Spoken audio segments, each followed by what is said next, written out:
ሰላም እንዴት ናችሁ? ውድ ሀገሬ ልጆች በያላችሁበት ሰላማችሁ ይብዛ። እንዴት ናችሁ? ደህና ናችሁ? እኔ ደህና ነኝ፣ እግዚአብሔር ይመስገን። ለማታውቁኝ መሰረት እባላለሁ። የቻናሌ ስም መሲ ሻዶ ነው፣ ቀይሬው ነው። ከዚህ ቀደም ለአዲስ ልጆች የአረቦች የምግብ አሰራር እንዲሁም ደግሞ በትርፍ ሰዓቴ እጅ ስራ እሰራበት ነበረ። ባለመመቸት ምክንያት ለ1 ዓመት ትቼው ነበረ። አሁን ግን በአዲስ ስራ ተመልሻለሁኝ። ኢትዮጵያ ለእረፍት ሄጄ 4 ወር ቆይቼ ነው የተመለስኩት።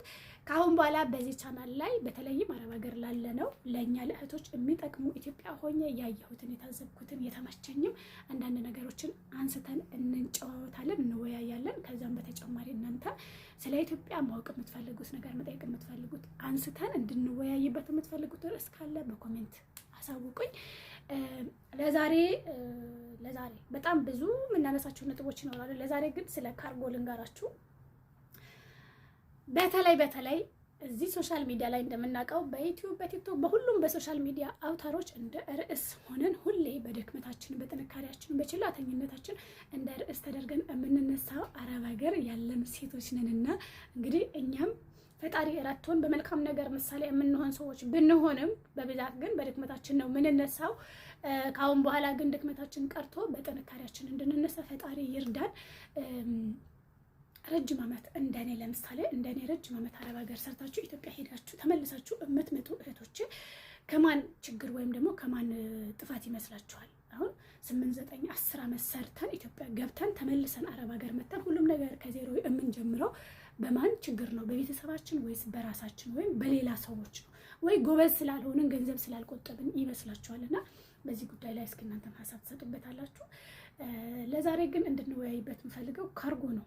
ካርጎ በተለይም ከዱባይ ከሳውዲ ውጭ ያላችሁ አረብ ሀገር የምትኖሩ ካርጎ በቀጥታ ካርጎ የምትልኩ ልጆች እንደኔ ብዙ ጊዜ ኢትዮጵያ የገቡ ሴቶች ዩቲዩብ ላይ በብዛት ዩቲዩብ ላይ የሚያወሩት ኢትዮጵያ ስትገቢ እንትን እንዳራሺ፣ ኢትዮጵያ ከመምጣትሽ በፊት ይሄንን አስተውይ፣ ኢትዮጵያ ስትመጪ እንትን ይዘሽ ነው፣ ኢትዮጵያ ስትመጪ እንትን ሳትይዢ ነው እያሉ ነው የሚናገሩ። ግን ደግሞ እዛ ያለው ሪያሊቲው አይነግሩንም። እዛ ያለው እውነተኛ ነገሩ ምንድነው ካላችሁ ካርጎ አለማድረግ ነው። እኔ ሁላችንም የሆነ ነገር ራሳችን አድርገነው ሌሎች ሰዎች እንዳያደርጉ ሪኮመንድ እናደርጋለን። እኔ ግን አይቼው 2 ጊዜ ካርጎ ልኬ ከካርጎ ያተረፍኩት ኪሳራ ብቻ ነው። እናንተም ኪሳራ ውስጥ እንዳትገቡ ካርጎ አትላኩ። እግዚአብሔርን ነው የምላችሁ።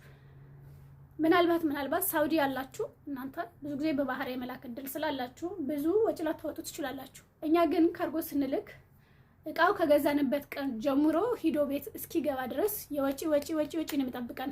ከሄደ በኋላ የእቃው አገልግሎት ኢትዮጵያ ካለ እቃ በምን ይለያል የሚለውም ግንዛቤ ውስጥ ማስገባት አለብንና ካርጎ ለማድረግ ያሰባችሁ እቃ ከሺን ከተለያየ የኦንላይን ሾፒንግ የምትገዙ ሰዎች እንደኔ ከነጭራሹ ባትገዙት ይሻላችኋል። ኢትዮጵያ ውስጥ እውነት ለመናገር የሌለ ነገር የለም። እንደውም ካላችሁ ከዚህ ሀገር በተሻለ መልኩ አቅማችን ባማከለ የምንፈልገው እቃ ሞልቷልና ብራችን ስብስብ አድርገን ይዘን ኢትዮጵያ ብንሄድ የምንፈልገው እቃ መግዛት እንችላለን፣ ያውም በተመጣጣኝ ዋጋ ማለት ነው። እና ካርጎ ስትልኩ ከቻላችሁ ካንስል አድርጋችሁ ስትሄዱ በጣም ኢምፖርታንት ነው የምትሉት ነገር ይሄ ኤሌክትሮኒክ፣ ምናልባትም ደግሞ እዚህ ከኢትዮጵያ የተሻለ ነው ብለን የምናስባቸው ኦሪጂናል የሆኑ እቃዎችን ይዞ ከመሄድ ውጭ የሺኤን የአሊባባ የአማዞን ኮተት ሰብስበን የምንሄድ ከሆነ ኪሳራችን ነው የሚበልጠው። እኔ በራሴ ስላየሁት እንደኔ ኦንላይን እቃ የሚገዛ ሰው የለም። ብሬ በኦንላይን እቃ ነው የሚያልቀውና በልብስ በጫማ በትርኪ ምርኪ በቦርሳ ምናምን የምጨርስ ሰው ነኝ። ግን ሂጄ አይቼው አልጠቀመኝም። እንደውም በጣም ብዙ ልብስ ኖሯችሁ ማለት ነው፣ በጣም ብዙ ሻንጣ ካርቶን ልብስ ኖሯችሁ የሆነ ቦታ ልትሄዱ ስትፈልጉ የሆነ ልትለብሱት እማችሁ ያዝንጠኛል ብላችሁ የምታስቡት ልብስ አታገኙም፣ በዛ ሁሉ ልብስ ማለት ነው። ስለዚህ እንደኔ ብር ያዙ እንጂ ካርጎ አትላኩም። ኢትዮጵያ ካርጎ ልታወጡ ጉምሩክ ስትሄዱ የሚገጥማችሁ ከባድ ፈተናዎች አሉ። አሁን ላይ ግን እግዚአብሔር ይመስገን እኔ ጉምሩክ ውስጥ የታዘብኩት ነገር ምን እንደሆነ ታውቃላችሁ? እንደ ድሮ ካርጎ ብዙ የሚልክ ሰው የለም። በፊት የዛሬ 4 ዓመት ሂጄ 2 ቀን ነው የፈጀብኝ እቃ ለማውጣት ማለት ነው፣ ከወረፋ ብዛት። ዘንድሮ ግን ምንም ሰው አልነበረም። 10 የሚሆኑ ሰዎች እንኳን አልነበሩም። በጣም ትንሽ ሰዎች ነበረንና በጣም ነው ደስ ያለኝ።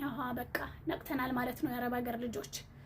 አስባችሁታል? ይሄ ሁሉ የኢትዮጵያ ሕዝብ ዲያስፖራው ከአገር ውጭ ያለው ካርጎ የሚልከው አረብ ሀገር ያለ ሰው ብቻ ነው። ሞኝ ስለሆነና ብልጥ ስለሆነ ነው። እስኪ ያስባችሁታል?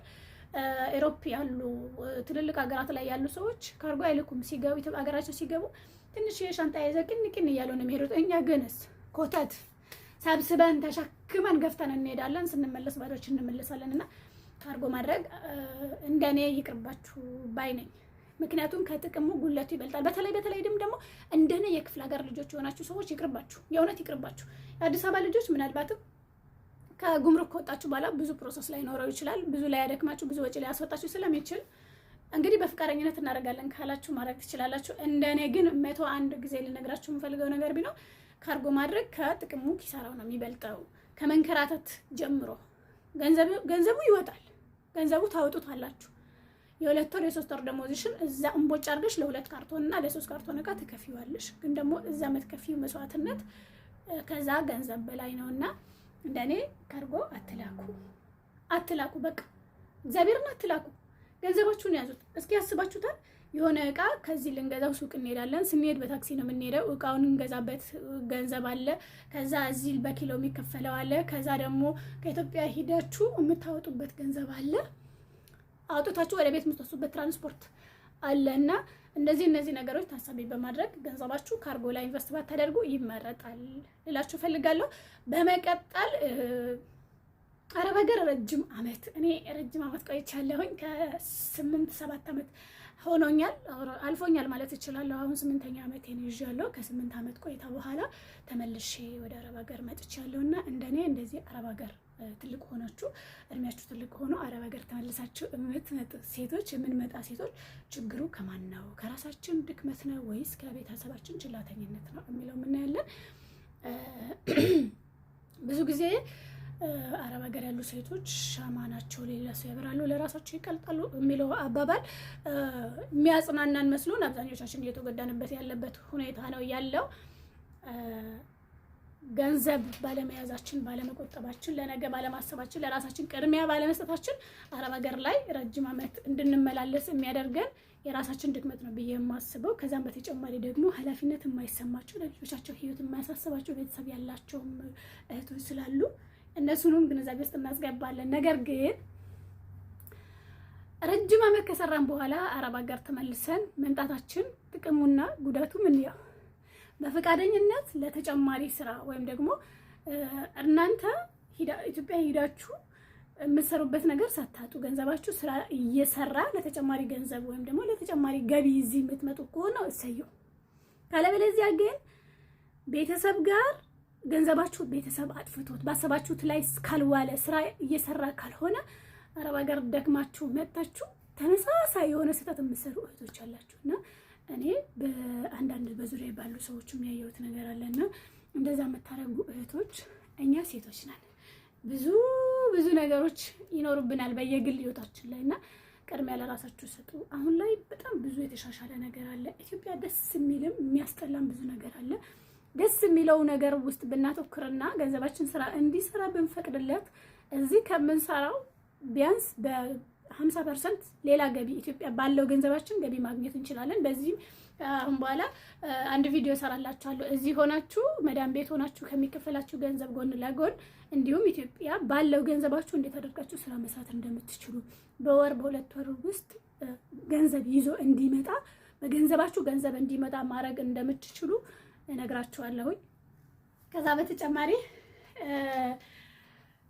ኢትዮጵያ ለመሄድ ያሰባችሁ ሰዎች ኢትዮጵያ ከመምጣታችሁ በፊት እንደዚህ አድርጉ፣ ይሄንን ይዛችሁ ነው፣ ይሄንን ሳትይዙ ነው እንትን አድርጉ ብለው ስለ ካርጎ የሚመክሯችሁ በተለይም እዚህ ዩቲዩብ ላይ ኢትዮጵያ የገቡ ልጆች ብርድ ልብስ፣ አንሶላ፣ የሺን ጨርቃ ጨርቅ፣ መትርክሴ ምናምን ይዛችሁ ነው የሚሏችሁ ሰዎች ባሰሙ እኔ ተጠቃሚ ትሆናላችሁ ብዬ ነው የማስበው።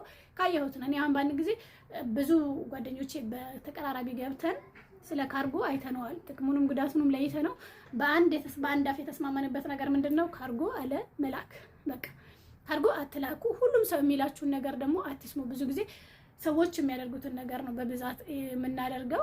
ሰዎች የሚያደርጉትን ነገር ሳይሆን እኛ ሊጠቅማን የሚችል ነገር ብናደርግ ለህይወታችን ይጠቅመናል ብዬ አስባለሁ።